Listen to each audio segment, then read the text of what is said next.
सुप्रभात बच्चों। कैसे हो बच्चों? हम बाजार दर्शन पढ़ रहे थे। बाजार दर्शन में लेखक ने उपभोक्तावाद और बाजारवाद पर कि बाजार किस तरह से सामान से भरा पड़ा है, इस पर व्यापक चर्चा की है। यह निबंध बाजार के आकर्षण और क्रय विक्रय की शक्ति पर समुचित प्रकाश डालता है। इससे पूर्व लेखक स्पष्ट कर चुका है कि लोक वैभव की व्यंग्य शक्ति उस सामान्य चूर्ण वाले व्यक्ति के सामने चूर चूर हो जाती है कि वह उस पर बिल्कुल नहीं चल पाती।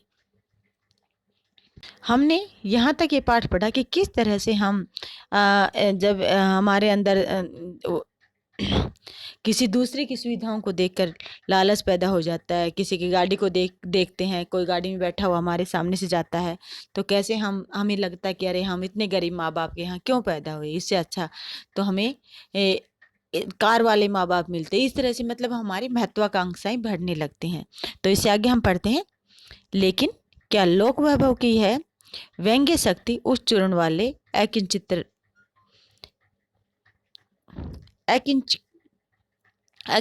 किंचित कर मतलब बिल्कुल जिसके पास कुछ भी नहीं है, मनुष्य के आगे चूर चूर होकर ही रह जाती है। चूर चूर क्यों?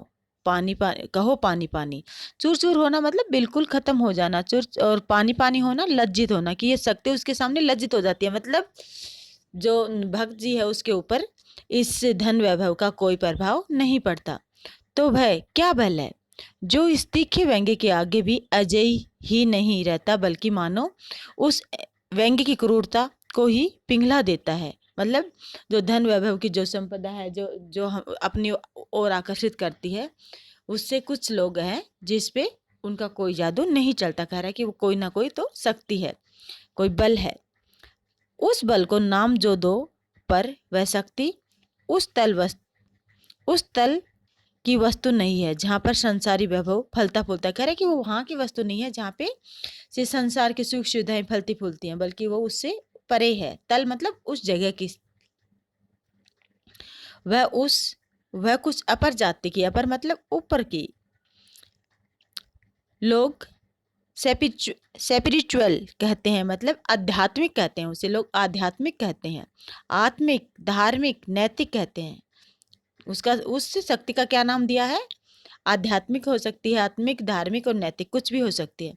मुझे योग्यता नहीं कि मैं उन शब्दों में अंतर देखूं और प्रतिपादन करूं। लेखक यहाँ स्पष्ट कह रहा है कि मेरे में इतना बल नहीं है, इतनी शक्ति नहीं है कि मैं उस शक्ति को कुछ अन्य नाम दूं या उसके बारे में मैं वर्णन करूं।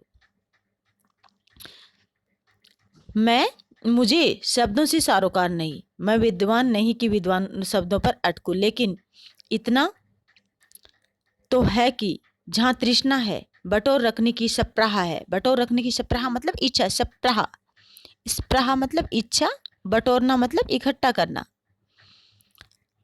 वहाँ उस बल का बीज नहीं, वहाँ उस बल का बीज नहीं मतलब कह रहा है कि जहाँ पर इच्छाएं हैं, एक दूसरे की चीज़ों को छीनने का, उनसे ले लेने की जो नई नई इच्छाएं जगती हैं, वहाँ पे आध्यात्मिक या धार्मिक या नैतिक शक्ति का बीज नहीं है। बल्कि यदि उस बल को सच्चा बल मानकर बात की जाए तो कहना होगा कि संचय की तृष्णा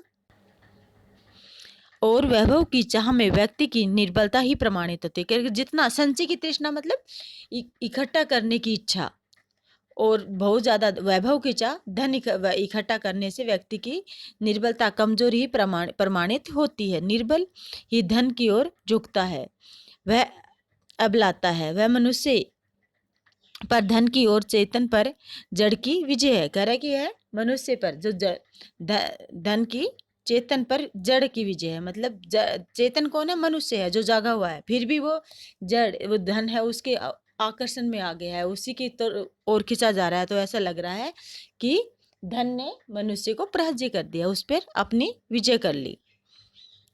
एक बार चूरन वाले भगत जी बाजार चौक पर में दिख गए। मुझे देखते ही उन्होंने जय जय राम किया, मतलब मेरे साथ राम रमी की और हमें मिलकर बातें की। मैंने भी जय राम किया। उनकी आंखें बंद नहीं थी और न ही उस समय वह बाजार को किसी भांति कोस रहे मालूम होते थे। राह में बहुत लोग भूत बालक मिले जो भक्त जी द्वारा पहचाने जाने के इच्छुक थे। भक्त जी ने सबको हंसकर पहचाना, सबका अभिवादन किया और सबको अभिवादन किया। इससे तनिक भी यह नहीं कहा जा सकेगा कि चौक बाजार में होकर उनकी आंखें किसी भी कम खुली थी, लेकिन भौचक्के हो रहने की लाचारी उन्हें नहीं थी। मतलब भौचक्के मतलब हैरान रहना, देखकर हैरान रहना, भौचक्के रहना, हैरान रहना। व्यवहार में पेशों पे सुनी नहीं थी। पेशों मतलब अपने आप को उलझन में, वो उलझन में नहीं थे, वो तो अपना जिस काम से बाजार गए थे सीधे आ रहे थे, उन्हें कोई दुविधा नहीं थी। खोए से खड़े नहीं वह रह जाते थे, भांति भांति से के बढ़िया माल से चौक भरा पड़ा था। उस सब के प्रति अप्रीति इस भगत के मन में नहीं थी। उसे उस समूचे माल के प्रति भी उनके मन में आशीर्वाद हो सकता था, विद्रोह नहीं, प्रसन्नता की ही भीतर है, क्योंकि कोई रिक्त भीतर नहीं है। कह रहे कि उसके भीतर, उसका अंदर खाली नहीं है, रिक्त नहीं है, मतलब खाली नहीं है। देखता हूं कि खुली आंख, तुष्ट और मग्न वह चौक बाजार में से चलते चले जाते हैं। राह में बड़े बड़े फैंसी स्टोर पड़ते हैं, पर पड़े रह जाते हैं। मतलब जब वो रास्ते में जा रहे थे, बहुत सारी बड़ी बड़ी दुकानें हैं, नए नए फैंसी ड्रेसेस हैं, नई नई फैंसी चीज़ें हैं, लेकिन वो सब पड़े रह जाते हैं। मतलब भक्त जी उनके बिल्कुल भी उनकी तरफ नहीं देखता। कहीं भक्त रुकते नहीं, रुकते हैं तो एक छोटी पंसारी की दुकान पर रुकते हैं। वहाँ दो चार अपने काम की चीजें ली और चले आते हैं। कह रहे कि पंसारी की दुकान पर से उन्हें कुछ सामान लेना है, इसलिए वो पूरे बाजार में क्या है क्या नहीं है इसकी तरफ वो बिल्कुल ध्यान नहीं देते, सिर्फ बाजार में से जो सामान लेना है उसे लेकर चले आते हैं।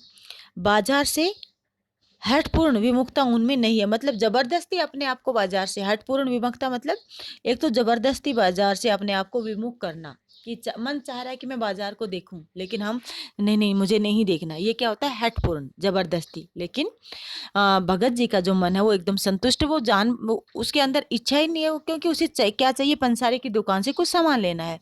तो बाजार में और बाकी कितनी दुकानें हैं, इनकी तरफ उनका ध्यान नहीं है, उन्हें सिर्फ कहाँ जाना है, पंसारी की दुकान पे।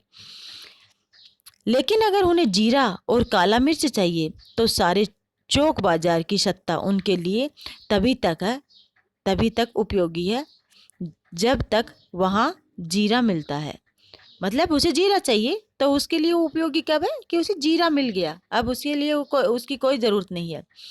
ज़रूरत भर जीरा वहाँ से ले लिया कि फिर सारा चौक उनके लिए आसानी से नहीं के बराबर हो जाता है। मतलब हो या ना हो उसी कोई ज़रूरत नहीं है, क्योंकि उसे जो जीरा चाहिए तो उसने उससे ले लिया। यहाँ मतलब है मन की संतुष्टि। वो भक्त जी अपने आप में परिपूर्ण है, संतुष्ट हैं, उन्हें कोई भी चीज़ ललायित नहीं करती। ज़रूरत भर जीरा वह जानते हैं कि जो उन्हें चाहिए वह है जीरा नमक, बस। इस निश्चित प्रतीति के बल पर वह शेष सब चांदनी चौक का आमंत्रण उन पर व्यर्थ हो जाता होकर बिखरा रहता है। चौक की चांदनी दाएं बाएं भूखी की भूखी फैली रह जाती है। भूखी की भूखी फैलना मतलब ज्यों की तो पड़ी रह जाती है, लेकिन वो चकाचौंध भक्त जी पर कोई प्रभाव नहीं डालती, क्योंकि भक्त जी को जीरा चाहिए, वह तो कोने वाली पंसारी की दुकान से मिलता है और वहां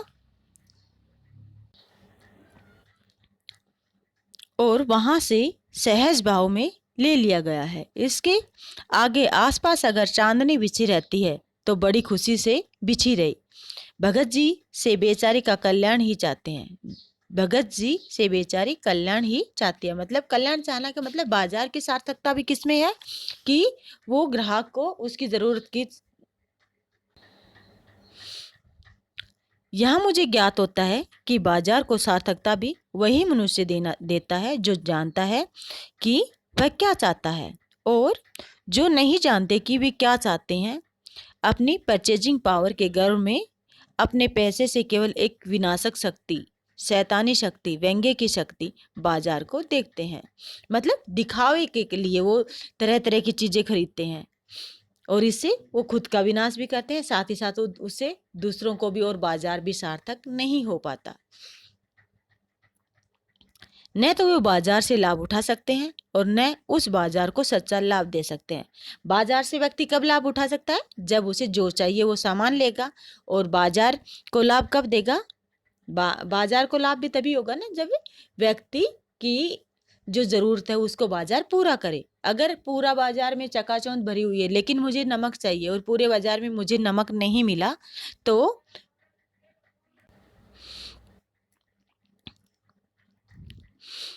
वे लोग बाजार का बाजारूपन बढ़ाते हैं। बाजारूपन बढ़ाना मतलब चकाचौंध को और बढ़ाना।